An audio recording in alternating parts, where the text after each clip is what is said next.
मोमिनीन सईदा आयशा सिद्दीक़ा ने बारगाह रिसालत में अर्ज़ की, अगर मुझे शब क़द्र का पता चल जाए तो कौन सी दुआ करूं? तो हुज़ूर अलैहिस्सलाम ने यह दुआ सिखाई, अल्लाहुम्मा इन्नका अफ़ुव्वुन तुहिब्बुल अफ़्व फ़अफ़ु अन्नी। ऐ अल्लाह, तू बहुत मुआफ़ फरमाने वाला है, मुआफ़ करने को पसंद रखता है, तू मुझे मुआफ़ फरमा दे। अल्लाहुम्मा इन्नका अफ़ुव्वुन तुहिब्बुल अफ़्व फ़अफ़ु अन्नी। ऐ अल्लाह, तू बहुत मुआफ़ फरमाने वाला है, मुआफ़ करने को पसंद रखता है, तू मुझे मुआफ़ फरमा दे। अल्लाहुम्मा इन्नका अफ़ुव्वुन तुहिब्बुल अफ़्व फ़अफ़ु अन्नी।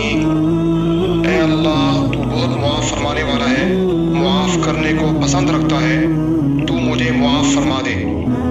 ये दुआ बहुत जामे और दुनिया और आखिरत की भलाइयों पर मुश्तमिल है। मज़ीद अच्छी और ख़ूबसूरत इस्लामिक वीडियोज़ के लिए हमारी वीडियोज़ को लाइक करें, चैनल को सब्सक्राइब करें और नोटिफिकेशंस के लिए बेल आइकन को प्रेस करें।